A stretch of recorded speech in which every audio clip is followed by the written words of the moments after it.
الرحمن الرحيم. الحمد لله والصلاة والسلام على رسول الله صلى الله تعالى عليه وسلم. ربنا أرنا الحق حقا وارزقنا اتباعه، وأرنا الباطل باطلا وارزقنا اجتنابه. ربنا آتنا في الدنيا حسنة وفي الآخرة حسنة وقنا عذاب النار. برزان خوشويستان من خدمة كتابنا يابي مختصر منهاج القاصدين جيان بسر أبين. ئەم کتێبە نایابە لە بەشی چوارەمە ڕێگای بەرەو خواچوون هەندێک ڕێگای بۆ ئێمەدانا. ئینسان لە ڕێگای تەوبەوە بەرەو لای خوا جەل جەلالوهو دەست پێ ئەکا، لە ڕێگای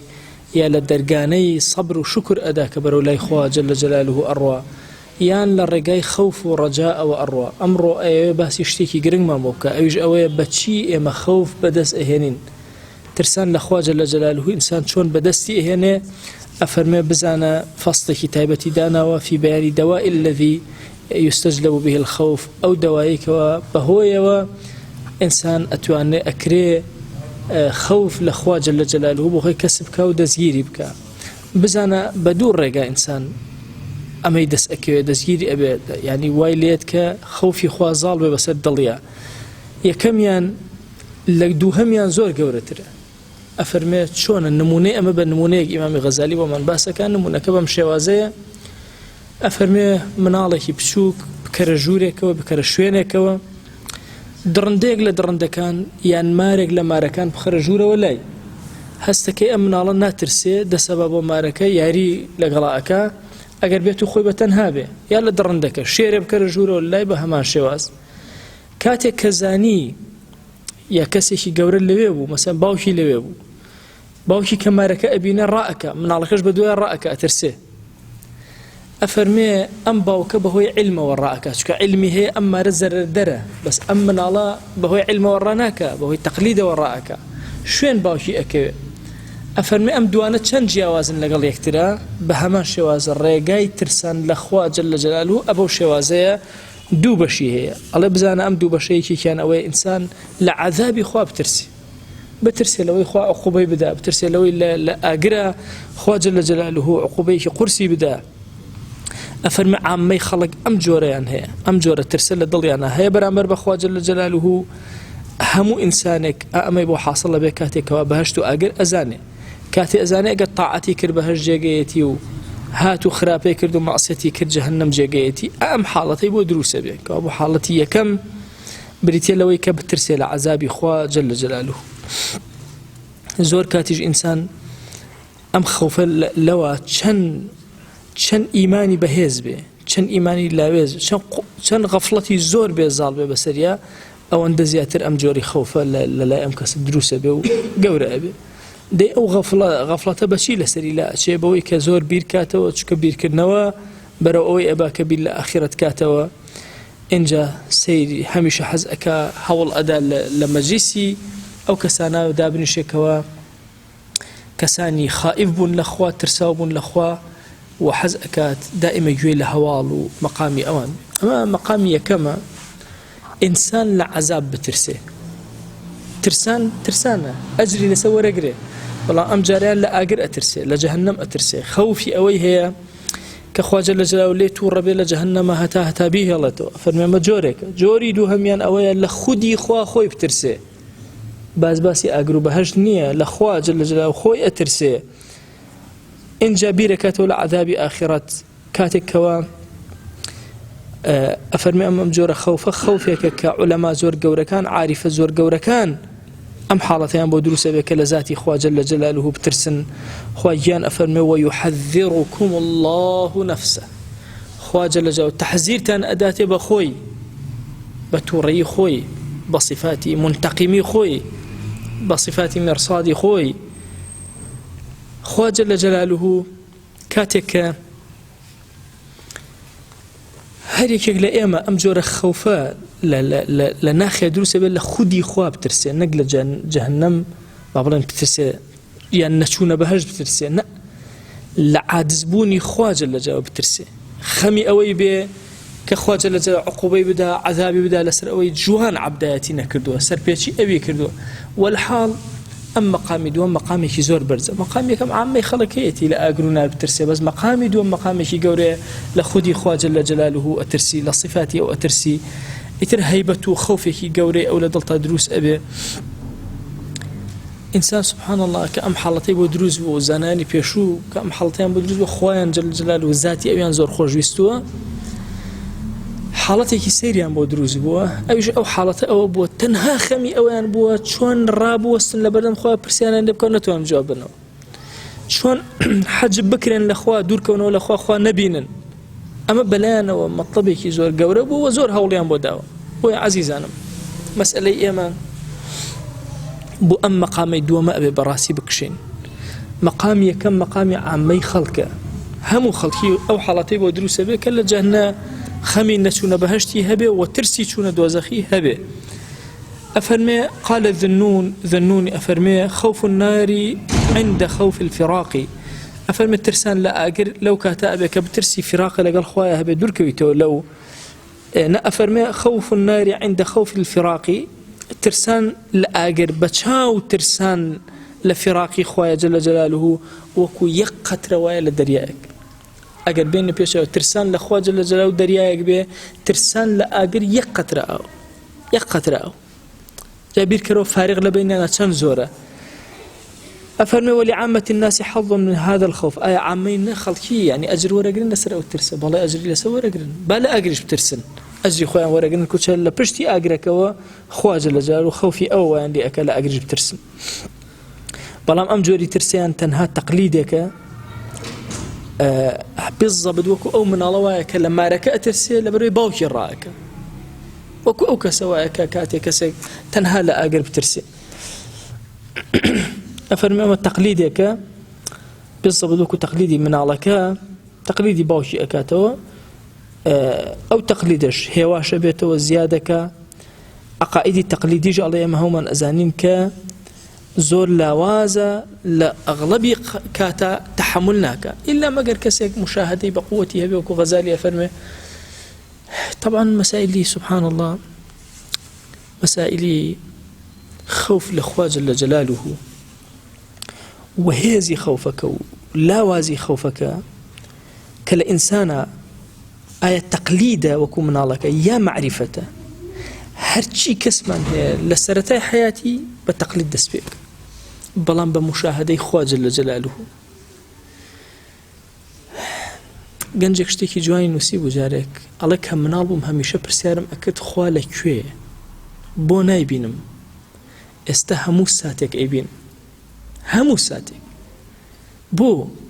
دیقەتی نعمەتەکان ئەدەی خوای تیا ئەخوێنیتەوە. هەر شتێکی ئەم کەون و کائیناتە تۆ دیقەت بدە ئەڵڵای جەل جەلاله تیا ئەدرەوشێتەوە. درەوشانەوەی خوا لە کەونا زۆر گەورەیە، بۆیە ئینسان سەرەتا ممکنە بە تەقلید دەست پێ بکە، وەکو مناڵەکە ئەترسێ لە مارەکە ڕائەکە، لەبەرەوەی باوکی ڕای کردو ئەمیش ڕائەکە، بەڵام لە دوای زەمەنێکی تر ئەمە نامێنێ ئەم قۆناغە. ئەوەندە مشاهدەی حەقیقی ئەبینێ لە بەردەم خوایە، ئەوەندە سۆز و لطف و عەزەمەت و گەورەی خوا ئەبینێ، یەقین لە دڵیا دروستە بێ ئەم جارە لەبەر زاتی خوا ڕائەکە. بۆیە ڕتبەی خەوف بۆ خوا جەل جەلاله ڕتبەیەکی زۆر بەرزە. ئەفەرمێ بۆیە ئینسان وا لێ ئەکات کە دائیمە تاعەتی زۆر کە و زۆر خۆی لە گوناه بپارێزێ، هەتاوکو ئەگاتە معریفەتی خوا، کە گەیشتە معریفەتی خوا هەر خۆی بۆ خۆی لێ ئەترسێ. پێویستی بە عیلاج نییە کە ترسان بۆ دڵەکەی بێنێ، بەڵکو هەر بە ضرورەت دڵەکە خۆی بۆ خۆی ئەکەوێتە ترسە و لەرزە لە خوا جەل جەلاله. دەی هەر یەکێک لە ئێمە برایانم کاتێکەوە بڕیار ئەدەین لە خوا بترسین، ئەوەسە سەرەتا ئەم کەلیمە زۆر ناڕەحەت بێ ئینسان بڵێ من لە خوا ئەترسم. بڕۆ سەرەتا لەوە دەست پێ بکە لە جەهەنەمەکەی بترسە، لە قورسی عەزابەکەی بترسە، ئاەتی عەزاب بخوێنەوە تا تێبگەی. بەڵام لە دوای ئەوەیە کە مشاهدەی حەقیقەتی زاتی خوا ئەکەی جەل جەلاله، ئەو قۆناغە بڕێچیتە قۆناغێکی تر کە ئیش قۆناغی چییە؟ مشاهدەیەکی ئەم جارە صفات و زاتی خوا ئەبینیت و خەوفیان لێ ئەکەیت و لێیان ئەترسی. هەر کەس کەمتر خەم بێ ئەبێ هەوڵ بدا گوێ لە ئەخبار و ئاثاری عولەمای پێشوو زۆر زۆر بگرێ، بۆی خەوفی ئاستی خەوف لە دڵیا بەرز بێتەوە. سەیری ئەحوالی خائیفین بکە و سەیری قسەکانیان بکە، اینجا سیر بکە بزانێ عەقڵی ئەوانە چۆن بووە، مناسەڕی ئەوانە چۆن بووە، ئایا ئەوان چۆن بوون و ئەو کەسانەیە کەوە مەغڕور بوون چۆن بوون، شێواز لە نێوانیانە چییە، ئەمان چۆن عەبدایەتیان کردووە. فلا يتمارى في أن الاقتداء بهم أولى. هیچ گومانیتیان کە اقتدا بەمانەی کە هەمیشە هەوڵیان داوە کە لە ئەحوالی خائیفین بن و ئەو ئەندە بەرز بن ئەقوال و هەموو شتێکیان هی خائیفین بێ، ئەمە دەرەجەکەیان ڕوتبەکەیان زۆر بەرزتر. پێغەمبەریان صلی الله عليه وآله وسلم لە صحیحە هاتووە عائشە ڕەزا و ڕەحمەتی خوای لێبێ بانگی پێغەمبەریانیان کرد صلی الله عليه وسلم بۆ جەنازەی گەنجێکی ئەنساری. فقلت يا رسول الله طوبى لهذا عصفور من عصافير الجنة. أي خۆزگە بۆ مناڵە ئەگەر چی باوکو دایکی یەهودین بەڵام خۆی بۆ خۆی بە مناڵی مرد و بولبولێکە لە بولبولەکانی بەهەشت، طەیرێکە لە طەیرەکانی جوانی بەهەشت، چۆلەکەیەکە لە چۆلەکانی بەهەشت. ئەفەرمێ ئەگەر بەهاتایە گەورە بووایە تووشی شەڕ بوو نەشی ئەزانی تێ ئەکەوت. پێغەمبەریان صلی الله عليه وآله وسلم فەرمووی غێری ئەوە بڵێ عائشە، غێری ئەوە بڵێ والله خوا جل جلاله خەڵکێکی دروست کردووە تەنها بۆ بەهەشت، خەڵکی دروست کردووە تەنها بۆ دۆزەخ. کاتێکە لە پشتی باوکیان نابوون ئەم بڕیارەی داوە، دەی هەندێک خەڵکی بۆ ئاگر دروست کردووە، هەندێک خەڵک لە پشتی باوکیان نابوون کاتێکەوە بڕیاری لەسەر داوە. دەی ئینسان کاتێککە ئەمە ئەبینێ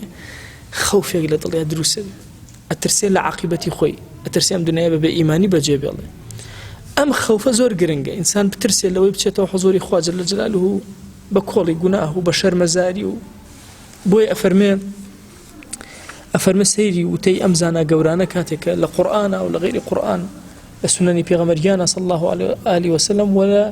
ئەقوالی ئەصحاب و گەورە پیاوانە لە هەمویانە ئەفەرمە سەیر کە خوایان چی دانەوە وإني لغفار لمن تاب وآمن وعمل صالحا ثم اهتدى. ئەفەرمێ مەغفرەتی خۆی پێوەست کردووە بە چوار شتە تیابێ ئینجا لێت خۆشە بێ، ئەبێت تەوبەت کردبێ، ئەبێ ئیمانی هێنابێ، بێ کردەوەی صالحی هەڵگرتوێ جێبەجێ کردبێ، ثم اهتدى پاشان بە دوای هیدایەتیشان ڕۆشتبێ، ئینجا خوا دەتەبووری کەبوو وإني لغفار لمن تاب صفتي كما بالتوبة كردبي سر هدايتيش بردوام به ثم اهتدى إنجا سبحان الله أبيت ماي أو كخواي يقول مغفرتي بسرها ببارني دي هندك تلا مخوفات كأمان ترسيان للقرآن أفرمي والعصر إن الإنسان لفي خسر هرشي مروفاتي خسارة من دا إلا أو النبي كشوار شرطيان تيايا كإيمان هي وعمل صالحة كان تواصل بحق الدعوة كانوا آرام قرن لسورة عصرة كوابو مخوفات زور للقرآن والسنة كأمان ترسيان وما اللي كان بكوين خومان عبداتي وتعجب جاكين فرمي ولو شئنا لآتينا كل نفس هداها ولكن حق القول مني لأملأن جهنم من الجنة والناس أجمعين. أجر إيمان ميل من هبوا يا خواجان أفرمي هداية من بهمو نفسك أبخشي بلامنا برياري خواه جل جلاله أبي بهشتي شو جهنم يشهدو كان بربن أبي جهنم بربر ببي لجنوكو لإنسان كاتك أما أخوانيته وكابو ناو جهنم بر أبيت كي الله يكيق لإيما لوانا نينك لأملأن ملئي جهنم بإيما بكري خواه بنامن بوي إنسان هميشه كاتك لخزمت أم دقانا أو استي أي ترسينا أستي خوف لدليا برستر أبيتو أما هموي هاندرن مخوفات بوي زياتر بترسي دي أزانين إنسان طماعي زورة بوي النجاتي ببي دي بخوا أنواعش حيلة أكابوي النجاتي ببي هاري يكيق لإيما أقر قرزة اشتيكي لسربي هول أدا قرزك بجورك لجوركان خوي لبتزيتو باشك شي لبكا خوي لونكا أيوة تحايلك في الله خوا جل جلاله نأكري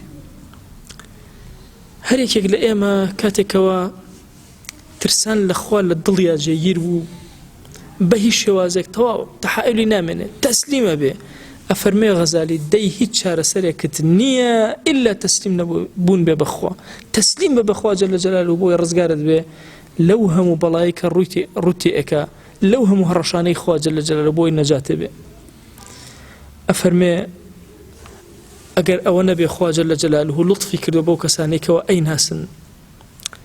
ضلي بركدون للرجاء والله ئەوەندە لە خوا ئەترسان دڵیان کردکردە بۆ ئەسووتە ئەوەندە خەوفی خوا جەل جەلالوه گەورەیە کاتێک کە معریفەتی حەقی معریفەت ئەیناسی باشم لە معریفەتی تەواوە بزانی خوا لێت تووڕەیە چ ژیانێکە دەبێ کە بزانی غەزەبی خوا بەسەرتا دابارە چ ژیانێکە دەبێ بۆی ئەفەرمێ هەمیشە عاریفە گەورەکان خوا لە دڵیانە ڕەجای زۆری تێکردووە بۆ ئەوی دڵیان نەسووتێ ئەگەنا دڵیان ئەسووتا بەرگەیان نەئەگرت ئەوە تا ئەبوو دەردە ئەفەرمێ هیچ کەسێک نییە مەهما کان گەورە بوو بێ لە پیاوە باشەکان ساڵحەکان قەت ئەمین نەبووە لەوەی کە ئیمانەکەی سەلب ناکرێت لە کاتی مردنا چونکە لە کاتی مردنا جاری وایە ئینسان سەلبی ئیمانە بێتەوە خوا پەنامان بە ئەفەرمێ هیچ یەکێک نەبووە لەوەی کەوا نەترسێ لە ڕۆژی مردنا سەلبی ئیمان بکرێ پیاوی زۆر گەورە عابیدی زۆر گەورە سفیانی ثەوری لە کاتی وەفاتەکەیە ئەگریا بە کوڵ زۆر ئەگریا وتیان بۆچی ئەگری چی وا لێ ئەکا بگریەی ئەرێ ئەوە گوناهت زۆرە ئەوە ئەگریەی ئەڵێ فەرمووی شتێکی ئەوە بچووک ئەوە بەرزی کردەوە لەسەر زەویەکە وتی وەڵڵا بەقەدەر ئەم چڵە پوشە بچووکە چەندێکە ئەوەنە لە گوناهە ترسم کورە من لە عاقبەتی خراپە ترسم تەسەوور کە شتێکی بچووک ئەوەنە لە گوناهە ترسم ئەم عاریفە گەورە بەس لە چیە ترسێ لە عاقبەت لە سەلبی ئیمانە ترسێ أفرمي والله للذنوب أهون عندي من هذا ولكن أخاف أن أسلب الإيمان قبل الموت أترسم سلبي إيمان ملي بكري لكاتي مردن ما لبيش مردن ما إيمان من نبي بإيمان ونسمع وحضوري خوا جل جلاله دبزان خوفي أوانا ترسي أوانا كان قوربو بمرجع سفياني ثوري شكل عابد زور قورا كان وعارف زور قورا كان وعالم زور قورا كان كالكبار أهل التصوف أو أفر سهل الرحمة خوالي بأفرمي المريد يخاف أن يبتلى بالمعاصي كسي مريد هميشه أترسل لوي خوا ابتلايك بقناهوا بلام عارف كجيشت بليكي زور برس أترسيك خواي قول ابتلايك بكفر وهتا حتى لخواره وامتحانك السكتره كسركوتي امتحانك شقرستره لو أتى كسيك مريدي بسيط هميشه خوفي لو بخوايان توشي قناه منك بس عارف لو درسو قناهك أترسل لوي سلبي إيمان بكري جراوته كبيغمبرك لبيغمبران عليهم الصلاة والسلام هاواري بها الصاد برسي بو توني بو رجال بو فقير بو يا إلهي شكايتي حالي خوم أكم زورة الرجال مزور برسيمة خوا جل جلاله وحي ونارد هو عبدكم رازي نيت كمن دلتم راقت ولا سر إيمان ناهي ألم كفرك تودها أي دنيا أم ليأكي على أمكس أم بيغمبرش فرموي أو عندي خولي هلقا كردي بسري خويا وتي بلا قد رضيت خويا من رازين بوا فعصمني من الكفر بس لكفر بن باريس الدنيا شي هربا برسيد به كفر لكفر النبي والله إنساني وأبيني زور صفاتي جوانيتي خو أقل أهلي خير دين أبو أزور قورا أبو بلام لبروي لكفر هيج سودي قورنا أقري بوي إنسان أبي زور لو بترسيك رجل لرجان بقاته حضوري خواب بإيماني دائما محاولك وشي لا إله إلا الله إيمانك تازكاته وتاز تجديد إيمان وتازكنا بلا إله إلا الله أبي كان إنسان لا إله إلا الله زيادة الكون زيادة الإيمان تازة أبيته أفرمي دي أما خوف عارفين لسوء خاتمة لقل أوشا طواب بيان جيجير بقول لعبداتي والطاعات هو أي إيوي ضعيف إيما الله إيما هومان أي إيوة شون أترسن لآخرتان وشون خمتانا لي هر يكيق لإيما لشوين وجيقي خوي وبراسي بيويستي بمجورة خوفها بيويستي بوهي أمين نبي لخوي أمين نبي لسزاي خوا جل جلاله أمين نبي لعقوبي رب العالمين هاك عقوبي دا بوي إنسان جاري تر عزم كردون شون مارو بيجا إنسان جاري وأسرك بعبداتي أقات نواتونو ليو لسري مارو يتوخر بودو سفر بيتو طاعتك قناه أنواع جوري قناه هريك لأيما بيوستي بو ترسانة لأخواه جل جلاله بو معنى حقيقية لقوناغ بندي دابن بو خوي قوناغك لأجري خوا أترسم لقوناغي دوي ولا ذاتي خوا أترسم لصفاتي خوا أترسم خوا بخاتي قوري خود لقناها كان من ببورة يا أكرم الأكرمين بزي ورحمتي خد بسرمانا ببارنا يا أكرم الأكرمين خوای گیان ئێمە هانامان بە عەفوی تۆ هێناوە عەفومان کە پەروەردگارە هانامان بە ڕەحمەتی تۆ هێناوە ڕەحم بەسەرمانە ببارێنە خوای گیان ئێمە ئومەتی پێغەمبەرگیانین صلی الله عليه و آله وسلم خوای داوا لێ ئەکەین بە گەورەی خۆت لە گوناهمان ببورە لە گوناهی ئاشکرا و پەنهانمان ببورە لە گوناهی لەمە و پێش و لەو پاشمان ببورە یا ڕەبی خوای داوا لێ ئەکەین بە گەورەی خۆت لە گوناهی دایک و باوکمان ببورە لە گوناهی خێزان و مناڵمان ببورە لە گوناهی پەروەردگارە ڕەفیق و هاوڵانمان ببورە لە گوناهی خزم و کەسوکار و دراوسێ و قەوم و عەشەتمان ببورە یا رب العالمین یا ربی خوای داوا لێ ئەکەین بە ناوی جوانە بە صیفەتی بەرزە بە ئیسمی عەظەمەت خوای گیان بەرەکاتی ئاسمان و زەوی بەسەرمانە ببارێنە بە زمانێ داوا لێ ئەکەین کە زمانی پێغەمبەرگیانە صلی الله عليه و آله وسلم خوای هەر چاکەیەک ئەو خۆشەویستەمان داوای لێ کردووی ئێمەش داوا لێ ئەکەین و پێمان عەتاکە هەر خراپەی ئەو خۆشەویستەمان پەنای پێگرتووی ئێمەش پەنات پێئەگرین و پەنامان بدە یا ئەکرەم الئەکرەمین یا ربی خوای لێمان خۆش بە خوای لێمان خۆش بە خوای گرفتەکانمان بۆ چارەسەر کە خوای گیان دڵمان ئارام کە ماڵەکانمان ئارام کە وڵات و نیشتیمانمان پڕ لە ئارامی کە یا ئەکرەم الئەکرەمین خوای ئەم دوعایەمان قبوڵ کە خوای ئەم دوعایەمان قبوڵ کە تو گەورەی خۆ شیفای نەخۆشی مسلمانان بدە عاقبەتی گەنجەکانمان پڕ خێر کە هیدایەتی ئافرەتەکانمان بدە لسر خواناسی و طاعت دامان مزينا يا رب العالمين لم دنيا درمان مكب إيمان ونبي لم دنيا درمان مكب شيطان ونبي آمين آمين والحمد لله رب العالمين.